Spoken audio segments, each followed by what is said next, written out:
அண்மை செய்தி. தமிழ்நாட்டில் கடந்த ஏப்ரல் 1ஆம் தேதி முதல் தற்போது வரை 97 போக்சோ குற்றங்கள், 47 பெண்களுக்கு எதிரான குற்றங்கள் என மொத்தம் 154 பாலியல் குற்றங்கள் அரங்கேறியுள்ளன. ஸ்டாலின் ஆட்சியில் நாளுக்கு நாள் அதிகரித்து வரும் பாலியல் குற்றங்கள் தொடர்பான விவரங்களை வழங்குவதற்காக நமது தலைமை செய்தியாளர் ஜெயக்குமார் இணைப்பில் இணைந்திருக்கிறார். அவரிடம் கேட்கலாம். ஜெயக்குமார், வணக்கம். விவரங்கள். வணக்கம் சையது. தமிழகத்தில் கடந்த ஏப்ரல் 1ஆம் தேதி முதல் தற்போது வரை 154 பெண்களுக்கு எதிரான போக்சோ மற்றும் பாலியல் வன்கொடுமை சம்பவங்கள் அரங்கேறி இருக்கிறது. இதில் 97 போக்சோ குற்றங்களும் 47 பெண்களுக்கு எதிரான குற்றங்கள் என 154 சம்பவங்கள் நடைபெற்றிருக்கிறது. ஜனவரி மாதத்தினுடைய போக்சோ வழக்குகளுடைய எண்ணிக்கை என்று பார்க்கிற போது 55 போக்சோ வழக்குகள் பதிவாகி இருக்கிறது. பிப்ரவரி மாதம் போக்சோ வழக்குகள் 141, மார்ச் மாதம் போக்சோ வழக்குகளுடைய எண்ணிக்கை 125.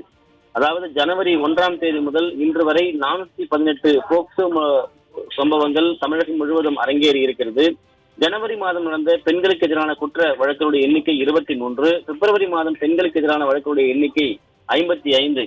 அதே போன்று மார்ச் மாதம் பெண்களுக்கு எதிரான குற்ற சம்பவங்கள் 55. ஜனவரி 1ஆம் தேதி முதல் இன்று வரை 180 பெண்களுக்கு எதிரான குற்ற சம்பவங்கள் அரங்கேறி இருக்கிறது. குறிப்பாக இதை பார்க்கிற போது ஏப்ரல் மாதம் தற்போது வரை நடைபெற்றிருக்கக்கூடிய போக்சோ மற்றும் பெண்களுக்கு எதிரான குற்ற சம்பவங்கள் ஏறக்குறைய இந்த 21 நாட்களில் 22 நாட்களில் 154 சம்பவங்கள் அரங்கேறி இருக்கிறது.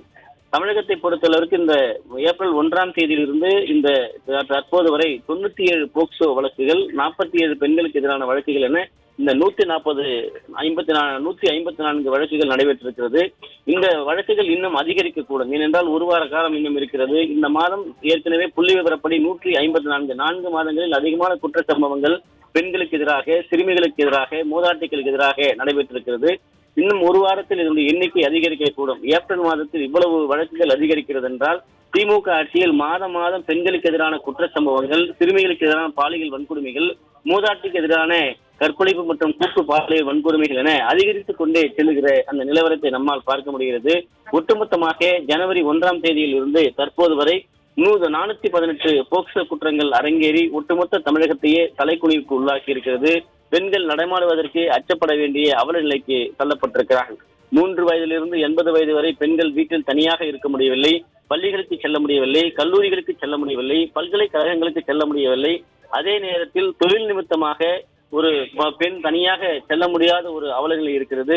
நடந்து செல்லக்கூடிய பெண்களுக்கு கூட பாதுகாப்பு இல்லாத ஒரு அவலம் இருக்கிறது. இதையெல்லாம் பார்க்கிற போது பெண்கள் எப்படி வெளியில் நடமாடுவது என்கிற நிலைக்கு திமுக ஆட்சி இன்றைக்கு தள்ளப்பட்டிருக்கிறது. கூட்டு பாலியல் வன்கொடுமை ஒருபுறம் தலைவிரித்து ஆடிக்கொண்டிருக்கிறது. இரும்பு கரம் கொண்டு அடக்க வேண்டிய காவல்துறை கும்பகர்ண தூக்கத்தில் உறங்கிக் கொண்டிருக்கிறதா என்று பொதுமக்கள் கேள்வி எழுப்பியிருக்கிறார்கள். ஒட்டுமொத்தமாக தமிழகமே பெண்களுக்கு பாதுகாப்பு இல்லாத ஒரு மாநிலமாக திமுகவினுடைய இந்த 4 ஆண்டு கால ஆட்சி மாற்றியிருக்கிறது. அந்த 2025 இந்த 4 மாதங்களில் தொடர்ந்து ஒவ்வொரு மாதமும் பெண்களுக்கு எதிரான குற்றச்சம்பவங்களுடைய புள்ளி விவரங்களுடைய எண்ணிக்கை அதிகரித்து வருவதுதான் பெண்களை மிகப்பெரிய அச்சத்தில் ஆழ்த்தி இருப்பதாக வேதனை தெரிவித்திருப்பது குறிப்பிடத்தக்கது.